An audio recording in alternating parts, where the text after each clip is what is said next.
Another day, another scholarship offered by the Indiana Hoosiers, this time to a guard in the 2023 class. We'll get you caught up on everything we know about the prospect, including a little bit of a scouting report and how quickly he is rising up scouting boards. Also, going to take a look at Khristian Lander, the former Hoosier who transferred away from a program, found a new home. That's the final player that transferred away to commit. So we'll take a look at where he is going and where all the players that transferred away are going next season. You are Locked On Hoosiers, your daily podcast on the Indiana Hoosiers. Part of the Locked On Podcast Network, your team every day.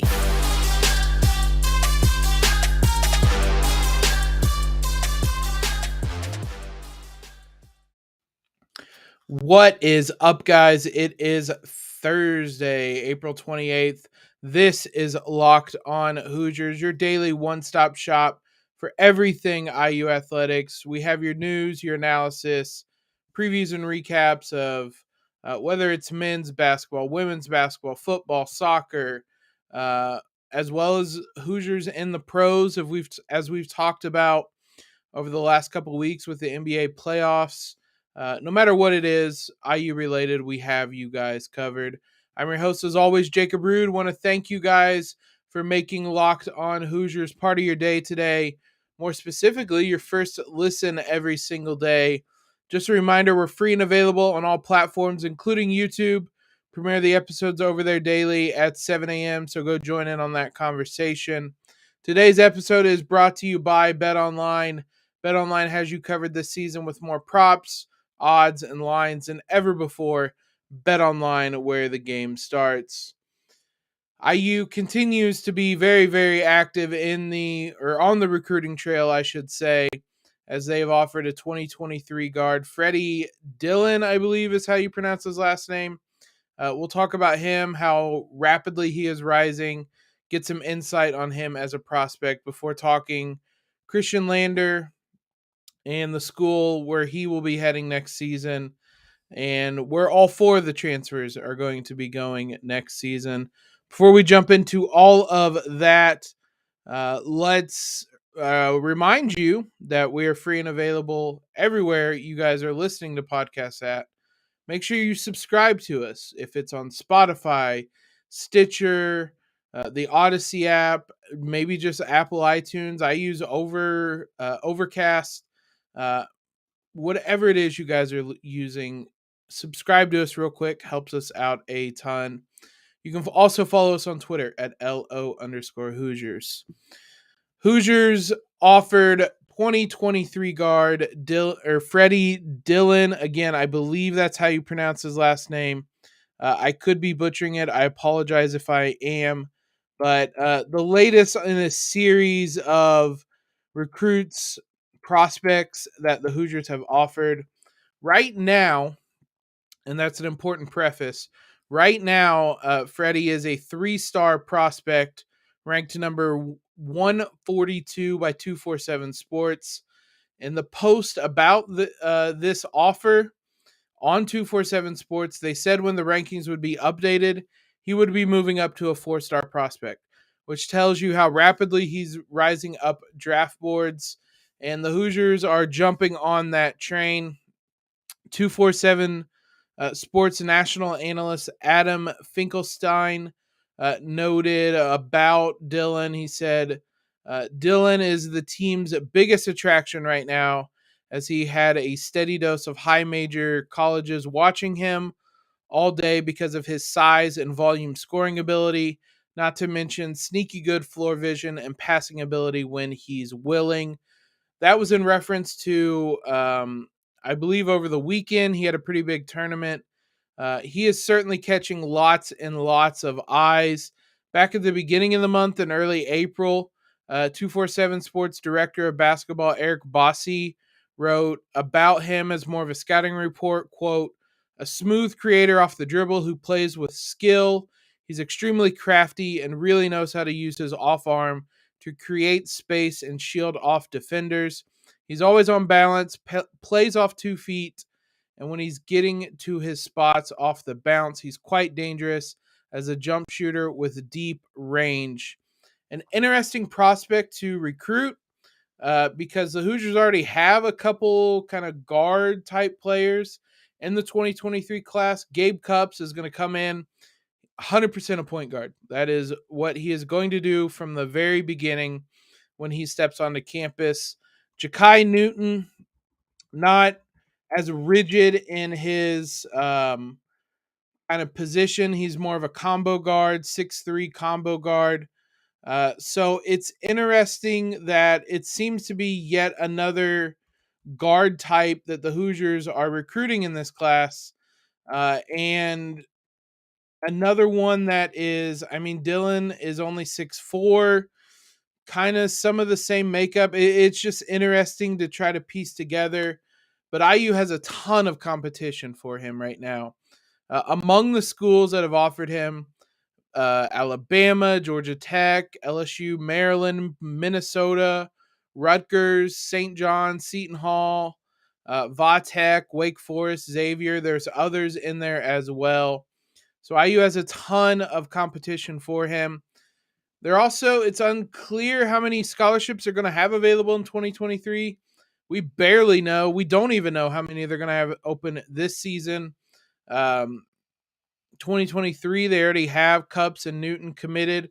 They're also going after KJ Evans, who we talked about last week from Montverde, earlier this week.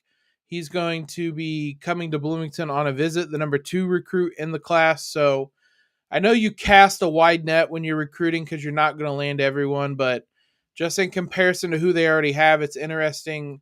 They're still looking at more guards like this, and perhaps it's a signal of kind of the type of basketball Woodson wants to play.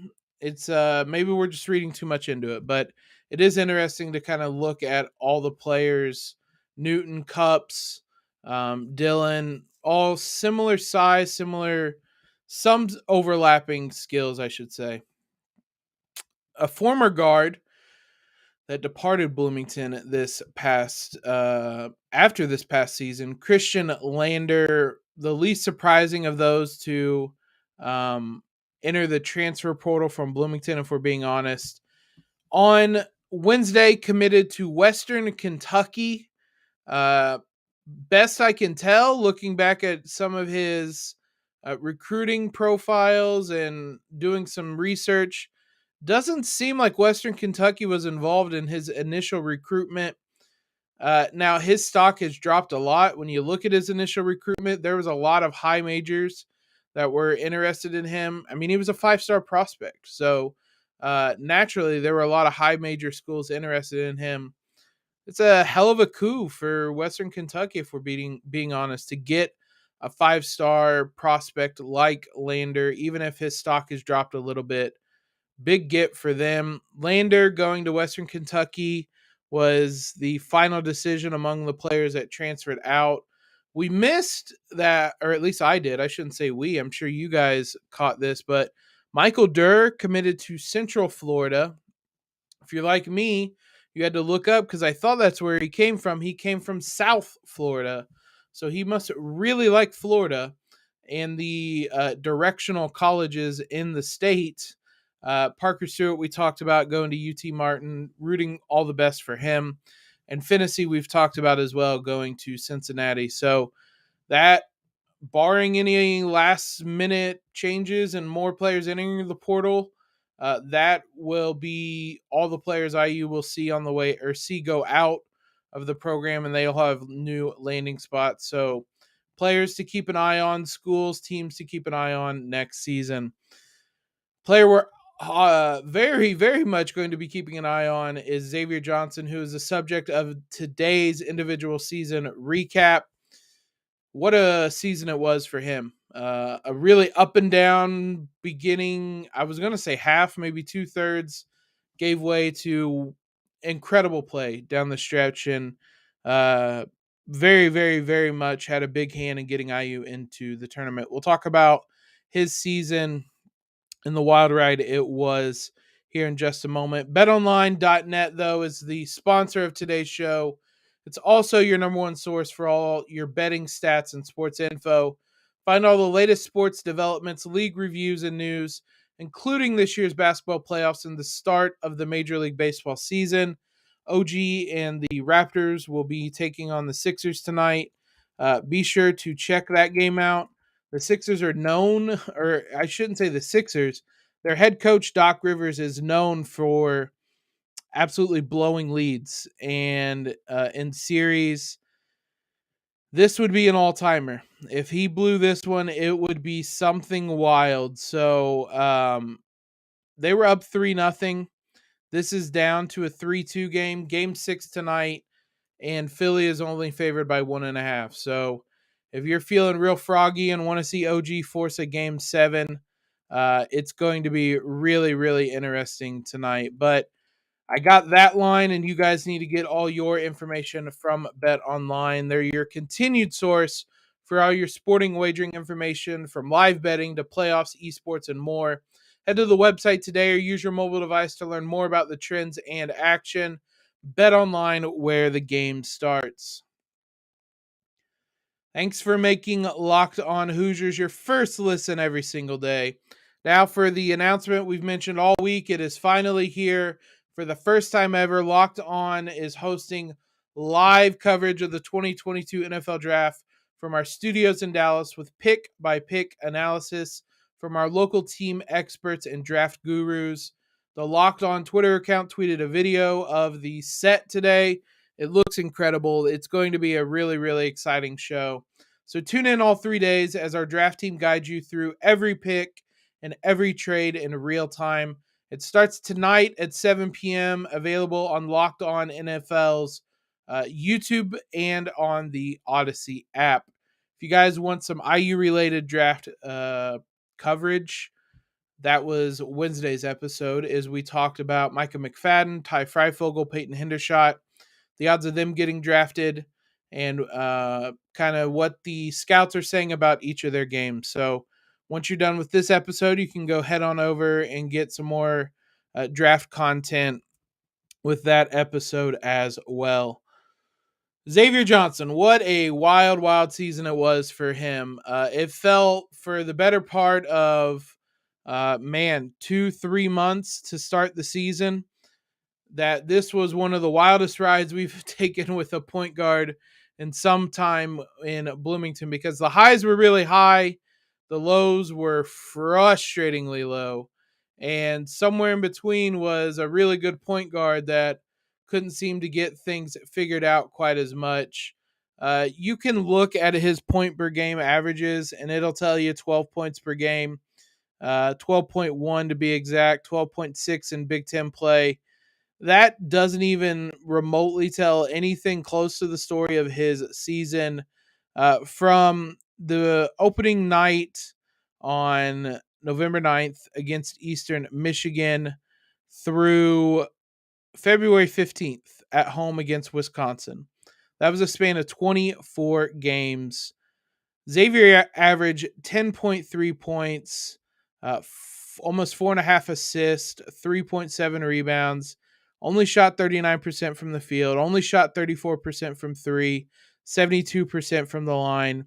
I wouldn't even say he was necessarily an average point guard. For a lot of games in there, he was a frustrating below average point guard. And as I say that, I'm sure there is a moment, a game that sticks out to you, whether it was being booed in Gainbridge Fieldhouse. We talked a lot about that. Don't boo your own players. Bad idea. But it happened because it was a frustrating performance from him and the team. He went 3 of 11 in that game. Whether it was the Wisconsin game on the road, where time and time again he got to the rim in the second half, and time again he threw up some wild shots, goes 4 of 16. Whether it was the high highs, he played really well in the game at Maryland. The stats, again, don't really show it. 8 points, 9 assists in 30 minutes. He was only 1 of 8, but I thought it was one of his better games of the season. The Minnesota game, him and Rob Phinisee both played really well. Minnesota dared them to knock down 3-pointers. Phinisee made them pay a little bit more than Xavier did, but they still both stepped up big in that victory. And as we've said time and time again, every win mattered this season. So it was important to pick up that one. But then they followed it up with an Iowa game and a Nebraska game where he had 9 fouls in those two games. He fouled out of the Nebraska game. He was part of the absolute collapse in that Iowa game. And that was just kind of the tale of the first 2/3 of the season for Xavier Johnson, is you never really knew what type of performance you were going to get. He scores 18 in that Purdue win, maybe a little bit, not even maybe, certainly goes under the radar because Phinisee got all the highlights. He was incredible in the first half. He hit the game winner, but Xavier was incredible in that second half and was really, really vital to coming away with that victory. But that came after back-to-back single-digit scoring games, the Iowa-Nebraska game. So it was like I know I'm speaking to the choir a little bit, but just looking back at how wild that first 24 games were, it was exhausting because you just never knew what Xavier Johnson you were going to get. And then I'm not entirely sure what happened. There wasn't a yaha or a aha moment, excuse me, not there wasn't a yaha or an aha moment. There wasn't something that just clicked. There were small things. Indiana started running a lot more pick and roll, which Trace asked for, and that opened some things up. In general, things just started to click for Xavier Johnson in small little ways all over the court. The end result is over the final 10 games of the season, Xavier averaged 16.6 points, 6 assists, 4 rebounds, shot 42% from the field, 45% from the three-point line on 3 attempts per game, and 86% at the free throw line. He was an entirely different player for most of those games. The Ohio State loss on the road, he struggled shooting the ball, but he had 16 points. From then on, he did not struggle shooting the ball. He had the nearly perfect night against Maryland, missed 1 free throw, 24 points. Followed it up at Minnesota, the game that almost they threw away. He had 24 points. Had a couple ho-hum double-digit scoring games, 18 and 12 in that game at Mackey Arena that the Hoosiers almost pulled out of nowhere. He was incredible, especially in that second half. He drug Indiana back into that game. And that was the story of the second. It wasn't even the second half. The final 10 games of the season was just how much he was dragging Indiana or attempting to the tournament. And it seemed dead in the water. That didn't stop him. He was big in that Michigan game. It was not quite as big in the Illinois upset, but he still had some big buckets. But he was absolutely big in that Iowa game, 20 points in that one. When IU needed him the most, the absolute most, he was there. He was repeatedly there. He struggled in the tournament games, only had 10 points on 12 shots against Wyoming. Everybody struggled against St. Mary's, 11 points on 8 shots. But it seemed like, and I said this a second ago, the switch to a more pick and roll offense opened things up, made some of the decision making a lot easier. And when you have someone like Trace Jackson Davis that he can just throw passes to seemingly anywhere in the air and Trace was going to get them, that helps a lot. And I don't know if it was a matter of kind of simplifying things, going to something he was more comfortable with. Certainly there was a wealth of knowledge he built up over the course of the season that he started cashing in on as well. Whatever it was, the end result was those last 10 games of the season, nobody in the Big Ten amongst guards played better than that. That says a lot about how bad the guard play was in the Big Ten this season, but he was absolutely incredible in that stretch. And in a lot of ways, help save IU's season. Trace is going to be the one that everybody remembers, but Xavier did everything he could in that stretch to save IU's season. And it worked because, as we said, every win was important, and he was responsible for a couple of really big wins in that stretch. Now, which Xavier are we going to get moving forward? And that's a question that is impossible to answer, but it's one we're going to try to dive into when we look ahead to next season and try to figure out what could be in store for him in 2022-23.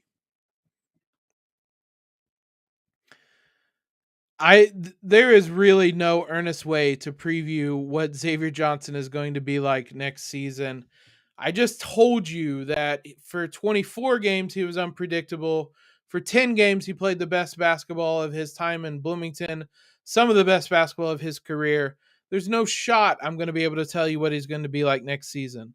There's a couple things I know. For one, there's obviously kind of the cloud hanging over this of the police charges, and it's not necessarily an investigation, but obviously that's hanging over things. Ultimately, I kind of said this at the time. If he was going to be kicked off the team, he would have been kicked off the team. I thought that was going to be a little harsh on him. But, I mean, what we didn't mention in that talking about last season was some of the, I don't know if maturity issues is the right word, but that Northwestern game and now this is frustrating. It's things that you hope you wouldn't have to deal with, but he's a college kid. We've all been college kids that have been immature and done dumb things. And when it comes to basketball players like this, they're put on a much bigger stage. So their mistakes are a lot more broadcast, I guess. And there's a lot more voices chiming in. Some of them are on podcasts and quarter zips telling people how they should think about the situation. But everybody wants to give their 2 cents. I don't know what it's ultimately going to happen. Again, if it were really serious, I think IU would have taken some action at this point. They've remained quiet about it. My guess is they're letting it play out in the court, or if he takes a plea deal, something like that, and then they'll make a decision as well. But I don't suspect he's going to be off the team. So if he's on the team next season, then what type of Xavier are we going to be getting? Well, I would be stunned if IU doesn't commit more to this pick and roll spacing offense that they kind of, I don't want to say stumbled into, but they found out late in the season. Trace was playing incredibly with it. Xavier was playing incredibly with it. And now you hope that you're able to surround them with a little bit more shooting. He's going to be in a little bit of a different role, though, because he's going to be starting alongside Jalen Hood-Schifino. And last year, he started alongside pretty much every game Parker Stewart. And Parker Stewart was the opposite of a ball-dominant player. He really only touched the ball to shoot it. And there were other instances, but he wasn't a creator of his own. Jalen Hood-Schifino is a creator of his own. And so Xavier's going to have to adapt to that a little bit and learn how to play a little bit more off the ball. There might be some more spot-up opportunities for him. But it's going to be an adjustment period. That doesn't mean that there isn't going to be a lot of pick and roll that he's going to run. He still is going to be able to get to the rim. He still has great control when he gets there and reads the defense really well. He'll stop and find the dump off pass.